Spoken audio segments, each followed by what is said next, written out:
This will be a quick critique of Wuthering Waves' combat grind and some miscellaneous aspects. Even though Wuthering Waves has a good combat system and form of progression, they still are very lackluster when finished in some areas. To quickly explain what Wuthering Waves is, Wuthering Waves or Wuwa is a multi-platform gacha game released by Kuro Games in May of 2024. First released on PC and mobile, but since 2025 has branched to Mac and console.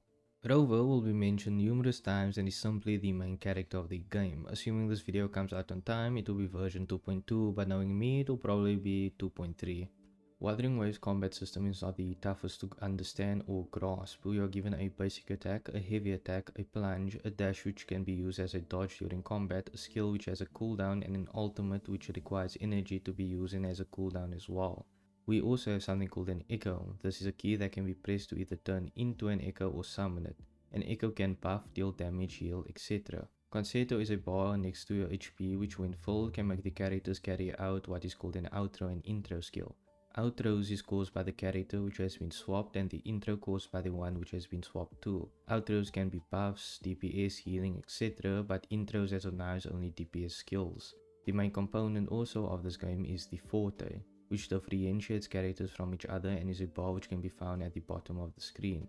Characters' fortes can be as simple as Rover filling his bar and doing a heavy attack to change form, and another character having an oscillating bar which when they go in a specific area allows them to explode shards they have planted. Fortes are a simple concept that can allow for great depth later on. For instance, we could have a character which contains two bars and as the player we have to manage both bars properly, maybe because of a penalty or it changes the playstyle or maybe alters scaling. The rest is also not as exciting. We have utility keybind which is just used for the grappling combat most of the time, vibration strength which is just a bar when depleted that causes the enemy to stagger, parries depletes the bar at a greater rate, and a dodge slows down time allowing for a counter attack, and that's everything. Since I've told you the very basic combat system, you will now be able to understand my critiques of it, which you probably would have been able to anyways. Dodging happens when you tap dash at the right time, slowing down time slightly and gaining a short duration of invincibility. Each dash takes a bit of stamina and has an internal cooldown, but for some reason the time frame between the attack hitting you and the perfect dodge is laughable. I can dash what feels like a second before the attack even makes contact, and yet it is still counted as a perfect dodge. The game is just too dependent on dodging, hardly containing any attacks that cannot be dodged. This means players don't need to care about their character placement as much. Having more undodgeable attacks and more variation, such as needing to go up into the air to dodge wide AoE ground attacks, would diversify the gameplay. Parries in this game are quite simple. When two rings of yellow appear, wait for it to overlap, then attack. This will cause a reasonable chunk of the stagger bar to lower and slows down time for a very tiny bit to think about what to do next. The issue with parries is both the ease and the lack of diversity. If you have Gion, you can continuously proc the parry or Jinsi or sum up parries without me paying attention, and there is no need to change the parry itself, but I do know that adding more parries would help the game tremendously. For instance, a parry that can only be parried by heavy attacks or skills, or one that requires to be hit twice with different rhythms, or another one that is slower than the rest, or a parry that requires you to swap to a different character to do it. Each parry can also differ in their use. I thought they would have already done something with this parry system, but they have not. Parries no longer make me feel any excitement, especially when it is always the same sound and doesn't differ slightly. And there is no audio cue when a parry can be done, only when it is done. There is also another type of parry which can be parried by certain echoes, but the visual cue is small and never really needed, unlike normal parries. Weapons are very disappointing on two fronts, one being play expression and two as a piece of equipment. In version 1.4, Kuro introduced a weapon skin feature. This feature was touted as something that will allow more versatility in your character's look, and to some level, I guess. In 1.4 they gave us invisible skins for all the weapon types. Yes, I said invisible. One different skin for swords. 2.0 gave us a paid skin for Jinsi's weapon, and 2.1 gave us one skin for the rectifier.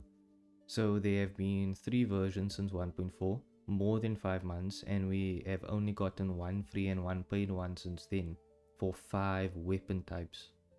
Ignoring the fact they are also basic, why not allow us just to swap the look to a different weapon we do have? Why can't we just change a 5-star weapon skin to that of a 3-star or a 4-star to a 5-star, etc.? But even to me that's not good enough. Why not allow us a template that has parts that can be swapped? A sword could have a hilt, a shaft and a tip. Maybe even split them more so we can also alter the color of it. And a trail effect for swinging the sword or shooting your gun, anything. The system feels limited for no reason, and it cannot be because of paid skins, because if you use Gen C as an example, her skin sucks. We can use GFL2 to compare. Its guns and swords all have the option to change their look, and of course not individual colors, but it is way better when compared to Wuwa.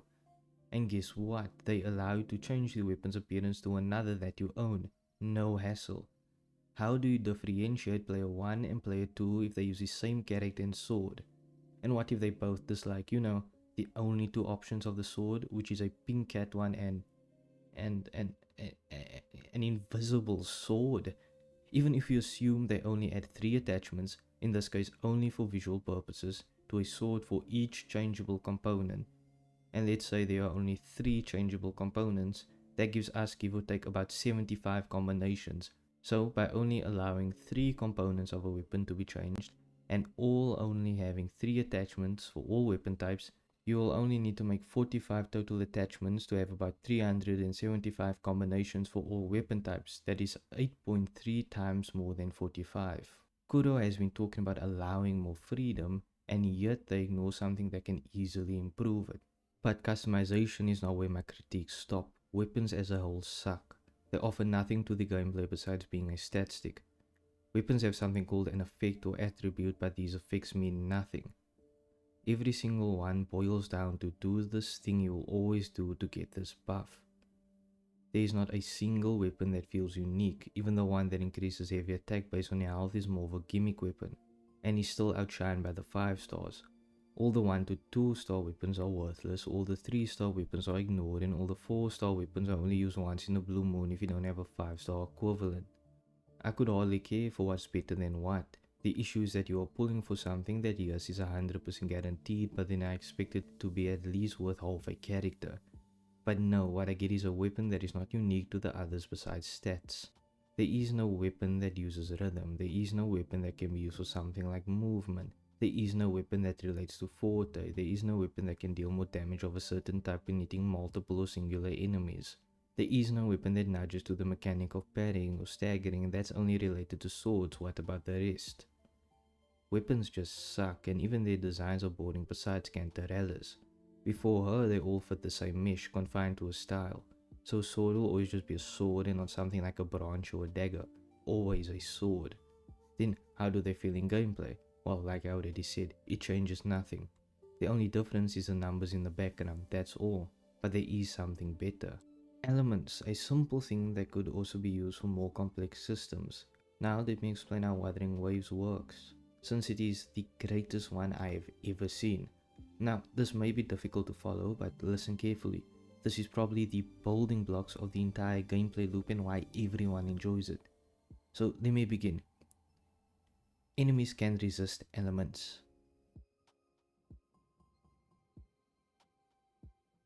That's it. No, really, that's it. That's all the system has. There are no weaknesses, there are no elemental shields, there are no weapons that can do different elemental damage, nothing. 2.0 did add something, but I'll talk about that at the end. Now, how would I change this within the system? Well, first I would add weaknesses. So for instance, a kite would be resistant to Havoc and weak to Spectro. Then after that, I would make it so that resistances are all at the base of 50%, halving any incoming damage of that element, maybe more. And then make the weakness of course deal 50% more. Now, what would this change do? Well, firstly, it would make elements useful, but I'm not done. After that, you can bring physical out and make it an actual element since it's in the game, and make it a neutral element in majority of cases. Then, after that, elemental resistance can actually be something useful and something that can increase with levels and other things. That then creates a new thing called strengths. So, Hakai could be resistant to Havoc, weak to Spectro, and strong against something like Glacial. The enemy will then deal more damage to that element. And I'm still not done. If you have the weakness element, you could deal more damage to the stagger bar. Resistance does less and strong still does the same. But then you can have a unique case. What if the bar is resistant to fire but weak to ice, and the boss's health is the opposite? Well, then you do more damage to the bar than the health. You can make it so that bosses have maybe also changing elemental resistances mid-fight as well. Such a simple change can open up so much. The only reason I'm guessing this hardened system was not made into something possible is because no one complained. Now onto the thing they added, debuffs, and is it good? No. Aero does damage, Havoc does damage, Fusion does damage, Spectre is also related to damage. Only Electro and Glacial are kind of unique. Electro decreases the enemy's attack damage while Glacial freezes them, and I'll say it, this system is trash. Firstly, only characters after 2.0 will have this, and no one before this has ever been alluded to getting it besides Rover. And even if they did, the system is too constrictive. Why are they related to elements and not a new character archetype? I'm pretty sure adding characters that can debuff would be better in the long run than, a band-aid. And it's not like Wuthering Waves has enough depth to even have debuffs that aren't put on the character. Also, this debuff thing isn't new, it has been in the game for all elements since day one, but the difference is it was on us. I'm waiting for debuffs I can lock away my skill, my echo, my ultimate, my utility slot, dashing, make my attack slower, stop me from seeing, anything but no. Sometimes you have something unique like in 1.0 with the Ikes making you walk, but guess what? That's pretty much a year ago. Also, it's not tough to make the ones we have better. Spectro can increase how fast you attack when stacking it. Havoc can just be straight damage like it already is. Aero can slow down the speed of the attacks of the enemy depending on the amount of stacks and disappears when you are hit or don't hit the enemy in a certain amount of time. Fusion can just be taught like it already is. Electro can say the same as well as Glacial. And there you go. A better system by just changing a few things. Not that tough. You can even add a new stat to make the stacking faster. Do I think this is even needed? Maybe for some bossing, but otherwise this is a literal useless feature that could fit more in a game that is more depth or a turn-based RPG. So, in conclusion, elements suck. It is a shame that something so ripe with potential, even with minimal analysis, is so half-baked. But even though the system has so many issues, it still somehow feels great. The animations ooze with passion and character depth. The sound effects of each character differ. Even though personally I think majority of the enemy designs are either too reserved or generic for this game's theme, I won't lie and say they don't look pretty dang good. Character designs, though sometimes feeling two-dimensional in some aspects, have so much care and attention to detail. With one look you can instantly tell who they are. If there was one issue that I think it should fix, however, is the females always having their back open. It's not even some females can show more skin than males thing, but rather it's just getting dull. When every female has an open back and every male has a covered one, it just limits the unique aspects of each to me. So for instance, Shorekeeper having an open back makes sense to me. She's a pure character, but Carlotta just doesn't. Wuthering Waves progression is not tough to explain. You have your union level, which is your count. Each 10 ranks you increase your world level, which increases rewards, the enemy's level and the cap of your character and weapons levels. You also receive rewards for these ranks, but are too little and don't represent the time needed to achieve it. Union XP can be gained by getting collectibles, quests, picking up echoes and any activity that uses energy. Energy in this game is called wave plates and regenerates with time, maxing out at 240 and takes 24 hours to fill. If max, it goes to another which can be filled to an additional 480 but takes longer to fill. This can be used to gain materials, 40 for shell credits, the universal currency, 40 for weapon EXP, 40 for character EXP, 40 for skill materials, 40 for echoes, 60 for weekly boss materials and 60 for normal boss drops. Characters and weapons can be leveled to a maximum of level 90. To go from 1 to 90 you will need 2.4 million EXP. Each 10 levels besides level 10 will also force you to spend materials to go past the cap, one of it being a certain boss material totaling 46. Weapons are the same, but instead of boss materials to break a wall they use skill materials. Boss materials at max level can give between 4 to 5, meaning we need to do 10 runs or use 600 energy, and that is if it even is 5. Boss materials should not be 4 to 5 but rather 5 to 6. The difference between the second and last rank is more than 200k EXP, and yet we are still rewarded with a chance that is not even in our favor. Then you have EXP. Even if we assume you can get 5 gold per run, which you cannot, that is 100k EXP. meaning to max out a character you need to spend 960 energy. Both weapons and characters should at most drop 7 and at least 6 gold. Shell credits as well, taking 2.2 million to max out a character including all skills, but we are only given 86,000 per run. The worst part is that it first increased in increments of 16,000 but at the end only 2,000. It's not even like players spend most of the time grinding this, since echoes are the most energy draining, so why not just buff these drops to make it more worthwhile than being ignored till needed. Weapons are also so tedious to level up using other weapons. Why can't we just convert it into EXP material? So in conclusion for this section, 7 gold maximum for weapons and characters, weapon salvage and at least 120,000 credits per run. Skill progression is worst, taking 25 greens, 28 blues, 55 purples and 67 golds. Each tier is in a ratio of 3, so 3 golds is 1 blue, 3 blue is 1 purple, 3 purples is 1 gold. This may sound like a lot, which it is, but if you grind beforehand, it's not too bad. If the game has a higher chance of getting a gold and being able to see the chances of the drops, that would be amazing.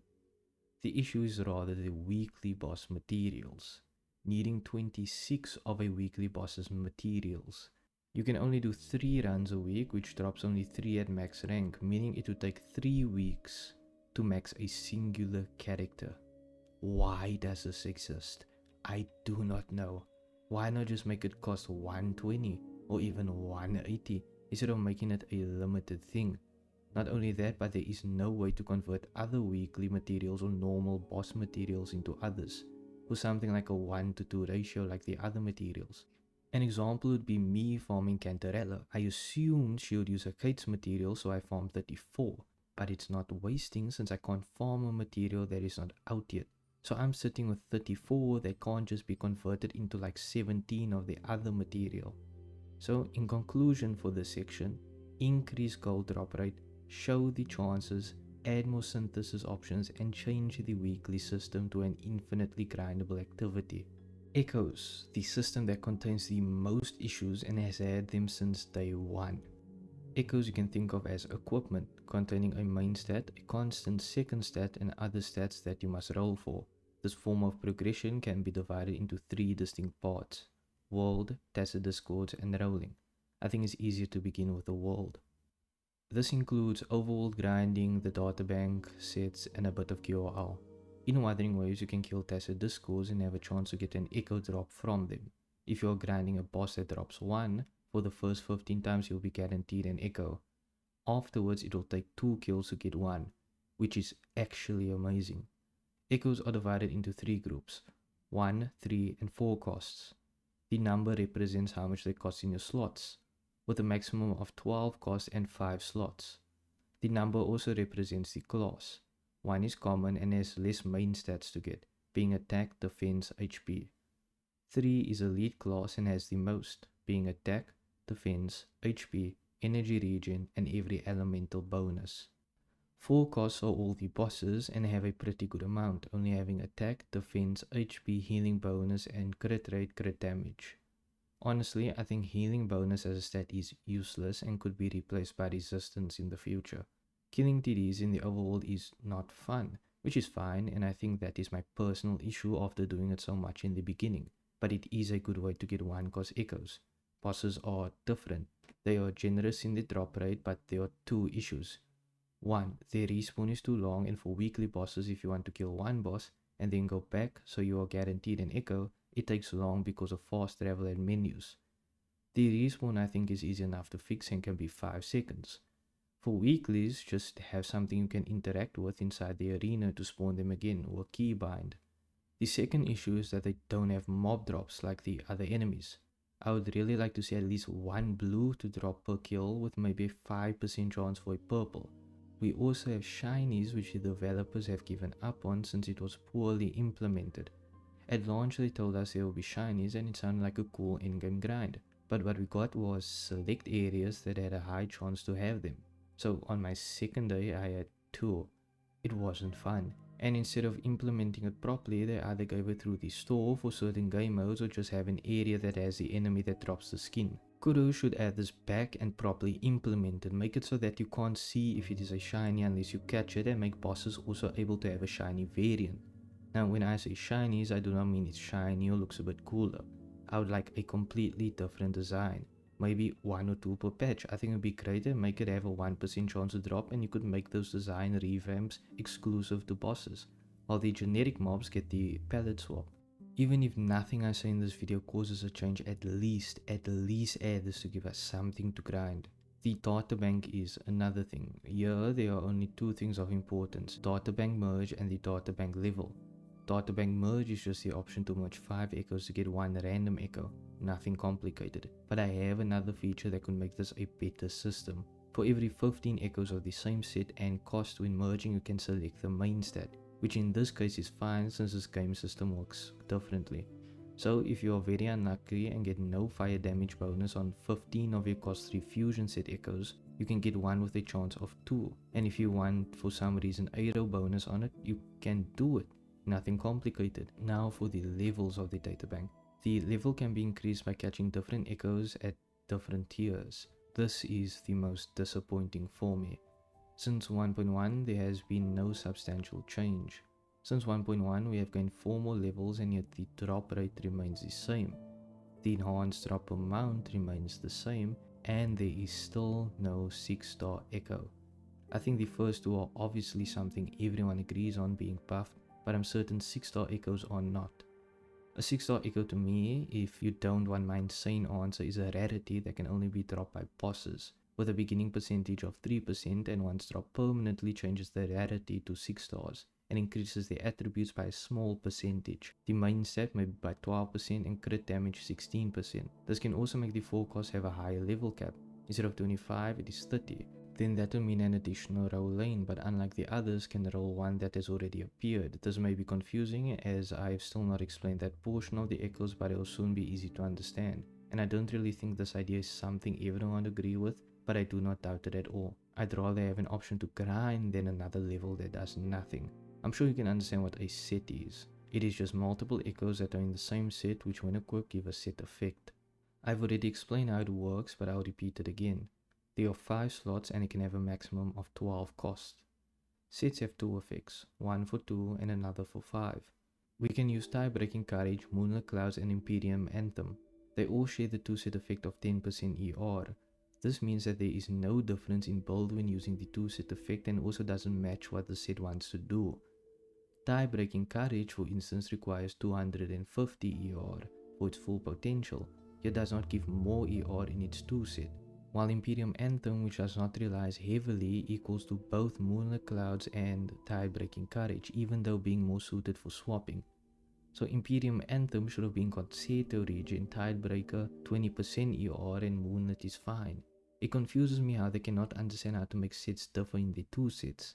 I also think sets as a whole, like Frosty Resolve, should have not been catered mostly to Resonance Skill instead of Glacial, and also obviously used only for Carlotta. They could have made 2 sets, a Resonance Skill set and a Glacier one, or just made the Resonance Skill one. It is more broad and allows more versatility. 2 set effects are also deceptive, trying to seem like they offer freedom to build, but they don't. For one, 2 set effects are very tiny compared to 5 set effects, even when putting 2 sets and 1 off piece. And with a limit of 5, what's the point? So this is my amazing solution. Give us 7 slots and a max of 15 cost. I'll say it again. Give us 7 slots and a max of 15 cost. Rebalance the game, lock it by a certain level or rank, increase the max rank by 2 to unlock 7 slots. I don't care. Just give us the option to run 3 2 sets or 1 2 set and 1 5 set. Give me something. I also said 15 because there shouldn't be an obvious better choice, which as of now is 4 3 3 1 1. It should have diversity. It doesn't matter if a slot is open, if I decide only to put a 3 cost down. It doesn't matter if I run 4 4 3 3 1. It's my choice. Give me an option, which I highly doubt Kura will do, but a man can dream. But I do have another set idea in my head, and that is eternal sets. A set that doesn't require the element to be the same, but maybe a certain arrangement of the echoes and what type of echo.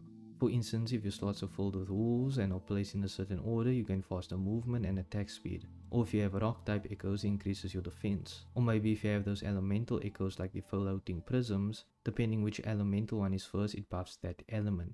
But that isn't as deep as I would make it. I would also make the degree of the buff directly proportional to the amount you use and the placement. An example would be once again with the prisms. Let's say if I have a Spectro and Havoc prism, if I place the Spectro over the Havoc, I gain a Spectro buff.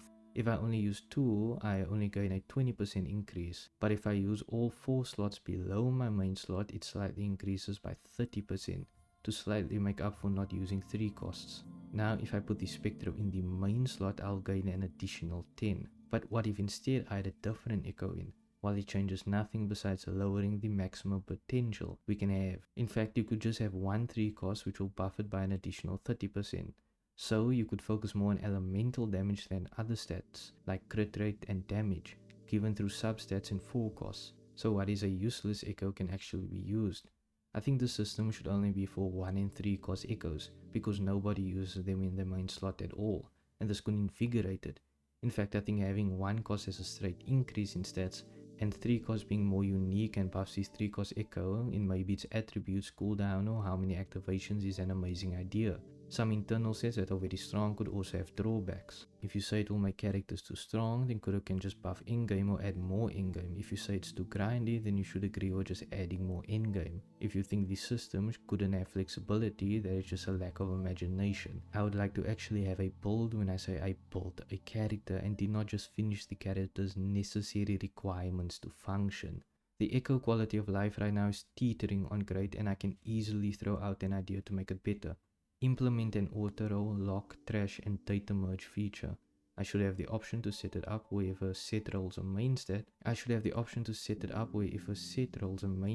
I like, I can roll it automatically and it will stop if the rolls I get are wrong, to low if I set it to a max roll amount. If I still want the dopamine of rolling, I can also not use it and just have an auto-lock feature to lock it if the main stat is right. And if I don't want to manually merge, I can make it auto-do it once it reaches 5 trash echoes. Or 15 if they add my other idea. This feature should be on a one set basis, so my settings between sets differ. Now that that's done, we can move on to Tacet Fields, a grindable activity that requires you to kill 3 hordes of enemies, and once completed you can spend 60 or 120 wave plates to get your reward. 4 echoes, 20 tuners, 4 purples and 4 gold EXP tubes, assuming you got lucky and did not get 4 purples and 3 golds. These rewards are not enough. Giving us 4 echoes is alright, but 5 would be amazing, but that's not a big issue, everything else is. Before I get into it, I first have to set a foundation. Firstly, tuners. This is a resource used to roll your substats, costing 10 for each, so in total you need 50 per echo, 250 for one character, and 750 for a team, and 1500 if you're in Wuthering Waves, and in-game mode. For an echo to be max level, it requires around 142,000 EXP. So if you want to max out a character's echoes, it will be 710. A team would be 2.13 million and 4.26 million if you're in Wuthering Waves. The Wuthering Waves amounts assumes you are running a full 2 teams totaling 6 characters. Next is 3 cost echoes, not 1 cost or 4 costs, because for 1, they are easy to come by, and 2, 4 costs cannot drop via Tacet Fields. As I've stated before, 3 cost echoes can come in different elemental bonuses, which gives us 6 options, but we then have another 4, which is energy regen, HP, defense, and attack. This makes it a 1 over 10, or 10% chance to get even 1 on element echo. Tacet Fields also can drop 2 sets. Since they don't give us the drop rate, we will assume it is 50-50. Depending what sets you are farming, this could either mean your chances of a good 3 costs are doubled or halved. If you want electric and fusion, there's a Tacet Field you can farm. But if you don't want an electric on element 3 cost echo, your chances of that fusion is halved. But if you want both, it doubles. Well, it only doubles if you want both and not farming both, since if you are farming both, the chance remains the same. The difference stems from it being a good echo, so if you're farming for both, the odds remain the same.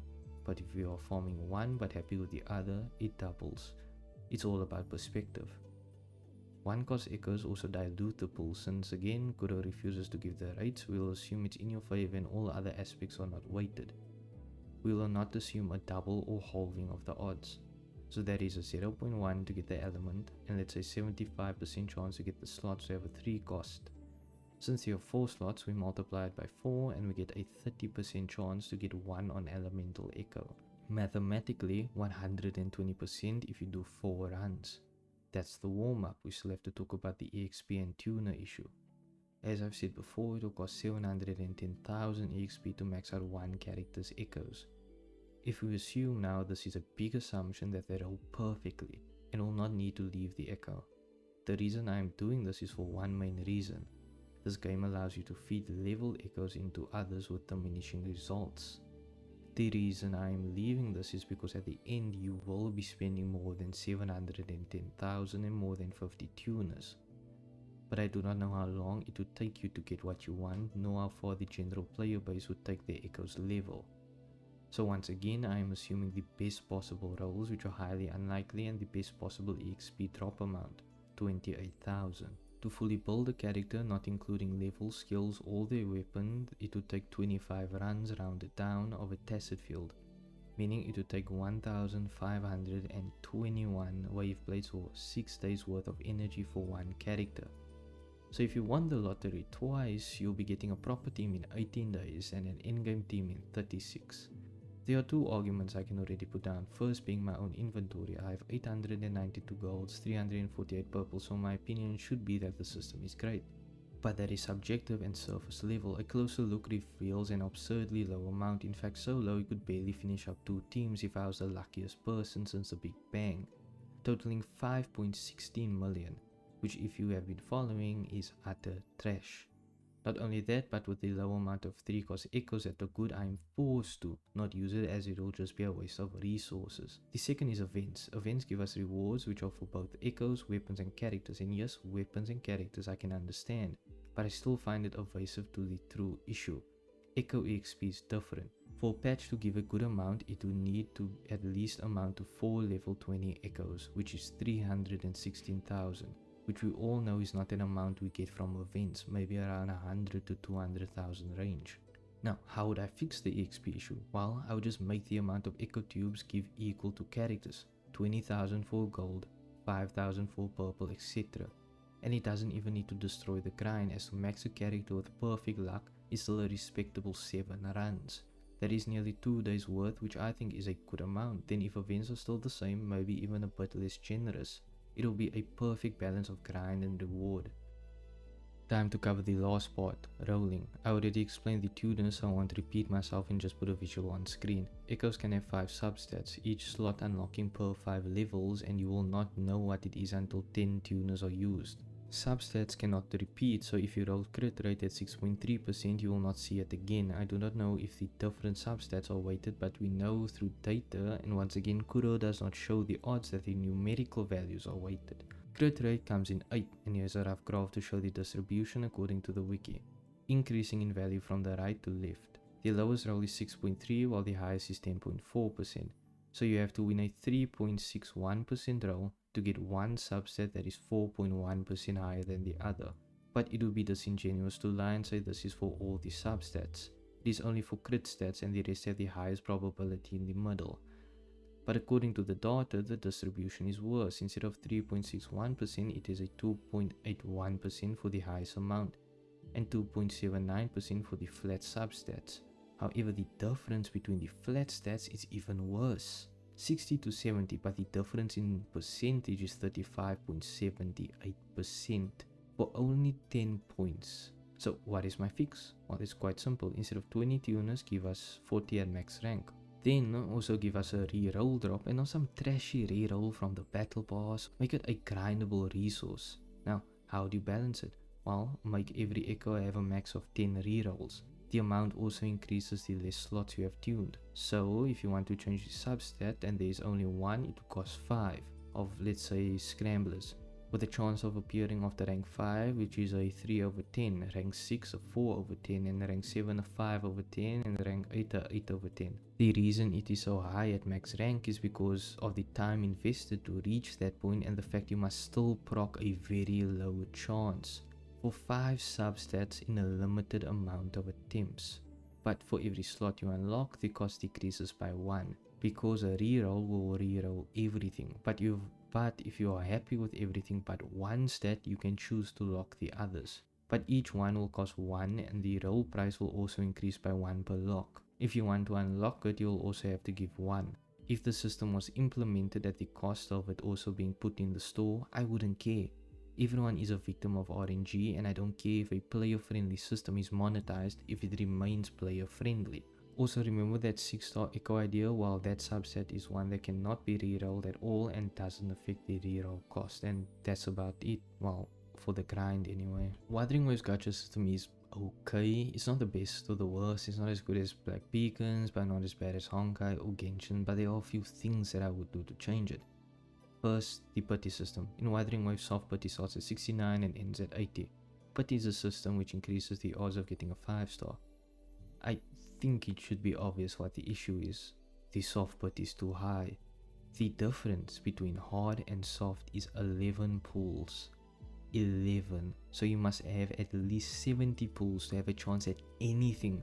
What makes this worse is that at the end it is a 50-50 whether you even get the unit.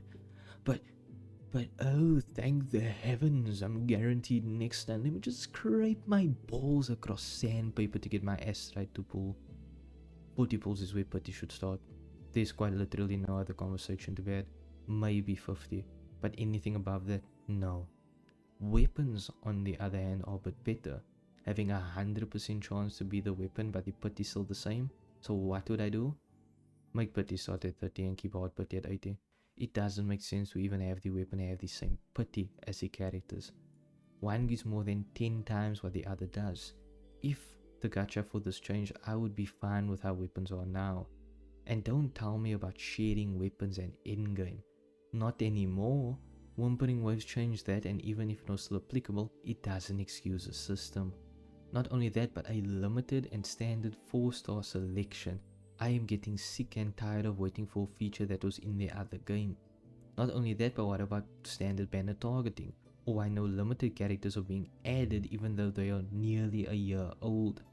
That may seem greedy when I say limited characters in a standard banner and standard banner targeting. But if they are added, just make it a 5 or 7 character selection. What's the pain in having the characters that came out a year ago and adding the characters again and again? Then to make reruns relevant again, maybe make it a 80% chance with the putty starting at 60 instead of 40 and keep hard putty the same. Then make the standard banner have the same old putty, which is 69 to 80. But then if you add year-old characters, they also will need to rerun a lot in the first place. So old players won't feel cheated and the banner stay less messy and relevant. And some people might disagree. We also have a thing called coral. This drops from pulling and comes into rarities. The common one can be used to buy 7 pulls from the 3 types of banners each every new patch and some other materials. The premium one, however, can be used to buy an unlimited amount of pulls and some character duplicates. But the premium one comes only from 4 stars and 5 stars, and even then it's not a currency you'll be reaching if you are not spending it or if you are not saving and lucky. I don't really have any issues with it. It's basic stuff though. It would be nice to also have weapons added to it at half the cost of 5 stars. And the price of those 5 stars should go down by like 20. That is pretty much all, but now I want to talk about skins and how disappointing they are for the price and what they offer as of now. There are 2 types of skins, premium and normal. Premium skins are priced higher and offer a new skin, different colored animations and a new sigil and weapon skin. Normal skins only offer the skin. The pricing of these is $50 for premium but with the bonus $30. $30 for normal but with the bonus $15. If you only buy the subscription, it will take $55 for the premium and $28 for the other. I don't know why it's like that, but it's cheaper, I guess, than normally, so I recommend the subscription. I don't have an issue if a skin is priced at 30 and maybe a bit at 50, but the issue is what they give. If a skin like Sun was popped up, I'd pay $15 without the bonus. If a skin like Gen C's came out, it would be $30, but I expect a skin to cost a maximum $45 or $40, and if it was priced at that point, it should offer everything before this, including new voice lines, completely different animations, different idle animations, and a short quest. If the prices were in that range, I'm certain more people would spend. I would even spend more since I'll be able to tell it's a fair price even when my currency is much weaker than the dollar. When skins do come out, there is a limited time sale, which I think is good and is a great decision. So there is one win for Kuro. And now we're pretty much on the last stretch, and it is the endgame. We technically have 4 endgame modes: Wuthering Waves, Tower Adversity, Holograms, and I guess 1,000 gates. I want to first talk about 1,000 gates. It sucks. Even though only having a one-time weekly activity, there is no fun to be had, man. It takes all the bear from the roguelike mode, which also sucked, and then concentrated it into a small ball of pain. The items lack any rewards when picked up, lack an index to read on it, characters do not feel unique, buffs are limiting, and I guess the pathways you get are so bland. The areas are also repetitive and lack any exploration, even though the entire game is about that. The quote-unquote fun game modes are so little and not fun at all. They are like 2 types: shoot this or dodge this. Unless I'm the unluckiest man alive, I've only seen 3. Then we have the progression. Hey Kuro, why did you make a genre all about progression and dying over and over, learning more and more a weekly? I can understand the other one, the dream one, even if it lacks depth, but this could have just been like a daily or any other. Why did you copy Honkai's Star Rail if they can't even do one properly as well? Kuro, even though I'm talking to an abyss, take my one piece of advice: make weeklies a weekly system, and when you do the roguelike mode again, listen closely. The characters must be unique. It doesn't matter if only rovers on them, make them completely different to how they play normally and just keep adding characters slowly. Next, add a proper skill tree where it isn't linear, but as you progress you get nodes. You use them to push on the skill tree, but are limited so you can actually have a skill tree and not a skill funnel. Then add an index so we can read on the lore of the items as well as check buffs, so next time we can make a build and give us rewards for getting the index filled. Not in Astrite, but in a currency used in the mode. Or skins, because no character likes to play a game mode only to look for a random buff to fill up their progress to get an 1/8 of a pool. Also, when I say a skin, I mean for an echo, not a character. Finally, do not make the buffs fall under specific paths like you did before, where Ada was about intro skills. Just make it open-ended. That would mean if we can still select an echo, don't make it level up by filling up the requirements, but we can just level up either in rest spots or shop spots. Weeklies also give rewards that are worth nothing. 1 pool per week sounds like a slave's wage. Jack, why can't we just get 2 per week in one standard pool, which is already in a dire state? Not only that, but the generic materials too. We don't need it if it isn't even a day's worth, Kuro. Just give us some random resource using the new store to cash in for something. Dailies also is something I highly dislike. For one, the amount of astrite. Kuro, make it 80. I do not think 15 pools average a month for a player who logs every day for their dailies is a huge loss. Also, why do you give us a free echo? I would much rather get 1 gold of each EXP resource than that. It's not even guaranteed on element 3, so what's the point? Not only that, but the 180 wave plates. Kuro, just make it 160 or 120. Do you think I want to do 1 extra run for missing 40 or 20 wave plates? No, I don't. Well, that's it. Wuthering Waves is next. It's fine. I don't really care. It's just a 2-team game mode where you'll probably not max it out if you don't have a perfect character or whatever. Or even the new one that comes out. It's not like it's based on meta, just time consuming. Especially when it's just a ward mode when Wuthering does better in one-on-one fights. Then we have TOA or Tower of Adversity. It also sucks, not because of the combat or progression of it, but if you have enough characters and you have been playing for a year or slightly more, if Kuro keeps it the same, you'll be fine. My issue comes with the UI. Why is it called Tower of Adversity when instead of climbing I have to interact with a menu in a 3D game? I want to learn more about the tower and how it works by looking around, I want to feel like I'm progressing, but that could just be a different game mode inside the tower, but I digress. Finally, we have Holograms, an amazing game mode, absolutely spectacular. Like, I genuinely have no sarcasm here. It actually feels like a challenge, and the only issue I have with it is the limited difficulties. I don't care about the rewards, the game mode is fun enough. just make it tougher. Add more bosses, revamp some old ones, change the dodge mechanics in something. You know, make the effects more niche, or make it so that we are like especially nerfed, like take away our echoes, take away our skill, doesn't matter. Make it difficult, or even just give it that. Give us a trial character. I think that would be very nice. That's just me spitting something out because we're at the end pretty much. But that's all my critiques of the grind in combat. Exploration and the story are separate issues. I do have one more thing I do want to say, but it's not really a critique and more so a suggestion. Add a dome system. One like PGR, we have rooms that you can customize in a separate currency earning side. For the dome side, make it so that you can add characters into rooms and make them stay in an area of your choosing, even the size they must stay in. Then, besides having generic furniture, you can also have more premium ones. You know, those items you get from completing companion quests, the roguelike mode and other quests. The things that, you know, fall into your key item list, make it so that you can use them to have a piece of furniture unique to their character. For instance, Chang-Li's could be a Weishi board in her aesthetic. Then you can also gift the character's items you get from buying it with the dome currency. The higher the level, the deeper the conversation can go. Like Sun was at the beginning of the game, that could branch out even with how limited it is. It was enjoyable. I would like this mode to give the freedom the story cannot.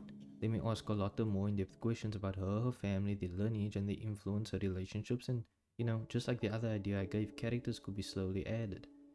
Story-wise, this can fit easily. Rover created a scenario sphere with time dilations, so whenever a character wants to unwind from the outside world, they can just relax here. Then you have the currency side. Story-wise, this can just be Rover opening stores in Laguna and slowly expanding as the game gets updated, slowly but surely creating a monopoly.